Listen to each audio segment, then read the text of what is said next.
Okay, let's go ahead and get started. This will be a fairly short video. What we're going to focus on just briefly is what I am calling metaphysical determinism.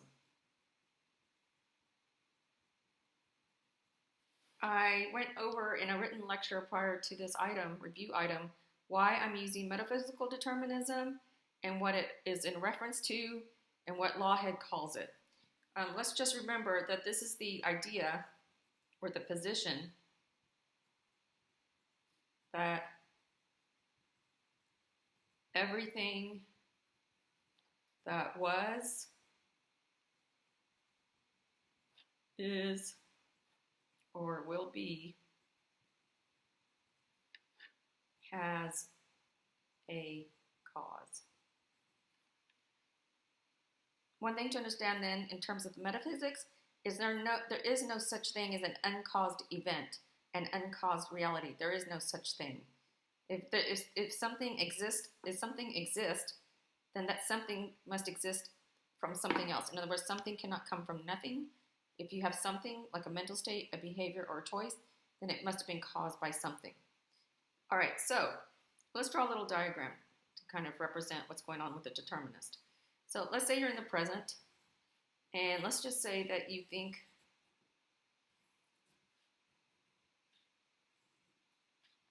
let's see, this person's going to wave.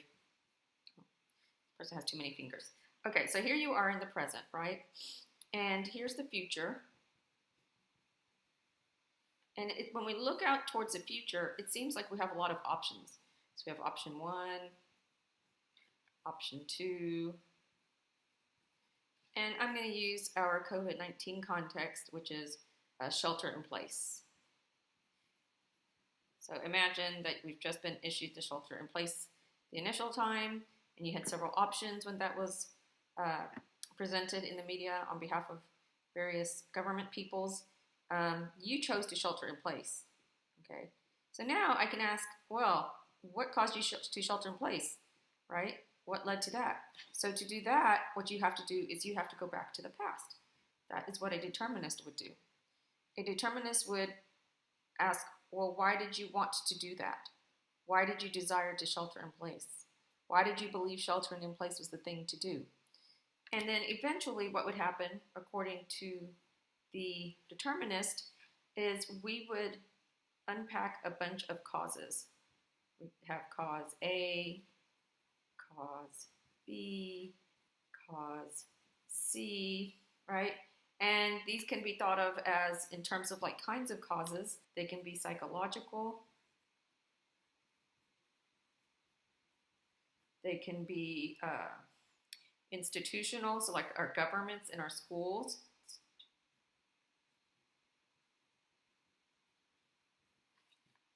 They can be legal causes. They can be physiological. They can be cultural, social, environmental. They can even have something to do with that goes to physiological. You can think in terms of biological. You can think in terms of our DNA. So these right here, if I'd done my diagram better, these are kinds of causes. So you've got different kinds of causes.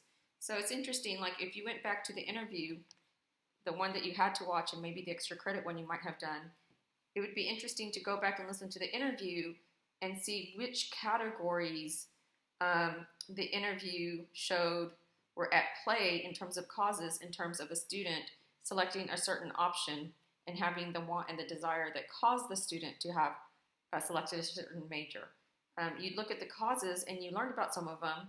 What categories would you place the causes of the student, for example, who wants to major in computers and other things? How would you categorize some of the causes that she talked about? Now, this isn't meant to be a total list of possible causes. It's just to give you the idea of how a determinist would go about unpacking the fact that the paths not only determines the future, but that the past completely determines the present and the future. A determinist might say, you sometimes what people do is they only focus on the future, so they don't think about causes unless they're in the present moment being a cause. But a determinist would say you've got to look at the past to see what all was in play.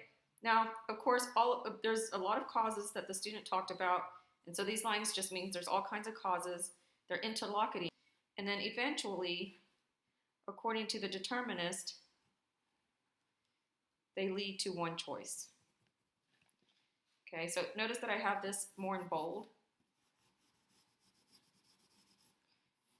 So these are all the causes. All right, so if you ignore the causes, then, it might look like, oh, well, it looks like I could have chosen option 1 or option 2. But that's an illusion to the determinist, according to the determinist. It's an illusion because you're not paying attention to how you got to your present belief, desires, and choices in the first place. You're focusing only on the future. When you look at the future, yeah, it looks like you have these choices and like you could have made a different choice. But the determinist is going to say, you have to unpack your options. You have to unpack the present, select the option that you did, the choice that you did make, unpack it, and you will find that there were a bunch of causes that made this particular choice inevitable, a very important word. The prior events in this person's life made this choice and only this choice inevitable. Another way to say that is that all of these prior causes, all of these different kinds of causes led to this person, behaving in this way. So again, notice that I have not talked about whether someone is free or unfree. All I'm trying to get you to understand is a general metaphysical position that everything has a cause, and what I've used is one interview to show you that. But I could talk to any of you and all of you, and if I do, I could be a determinist and give me anything that exists in the universe, has or will, or is.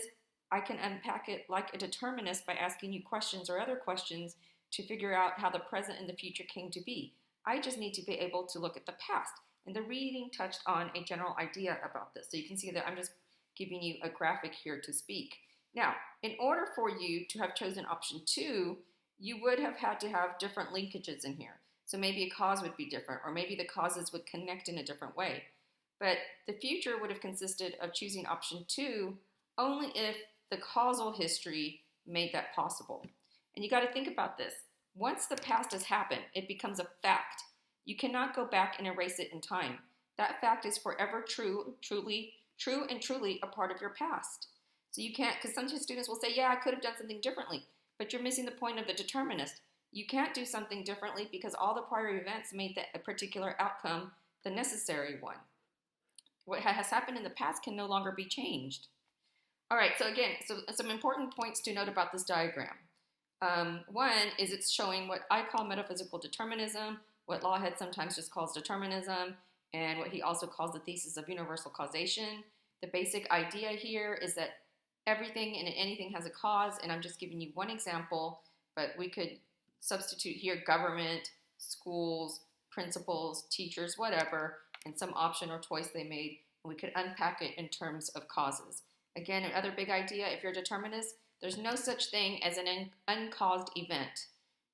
There's no such thing as an uncaused belief, an uncaused action, an uncaused decision. Nothing. Everything has a cause because something cannot come from nothing. Therefore, if there is a thing that is a something, if there is a something, then it must have come from something. And those somethings that things come from, whether they're mental states or physical actions or observable changes in the cosmos or the natural world, it will have some kind of causal history that stretches back in time. So please keep in mind that this is just about metaphysical determinism, aka the universal theory of causation. It's just one tiny example to show you what's going on in the thinking of the determinists. Also keep in mind that we did not talk about freedom. We didn't talk about freedom. We didn't say that this represents a hard determinism. We didn't say this represents soft determinism. We didn't say whether this said anything about libertarianism. So free will is not even part of the picture yet. I just wanted you to understand this very general idea about causality. As you should know, there are two theories that you learned about that endorse determinism. And the fact that they do endorse, I should say, metaphysical determinism. And the fact that they do is made obvious by their name, right? Hard determinism, soft determinism. When you see that determinism, what they're talking about is this view. Both of those theories believe that this is true, that everything that was, is, or will be has a cause, and that cause is from a prior event, or is a prior event, or is a series of prior events. Okay, so that's all I've got for you in this video. We're now going to analyze some arguments that go with this diagram and the concept or thesis / position of being a determinant.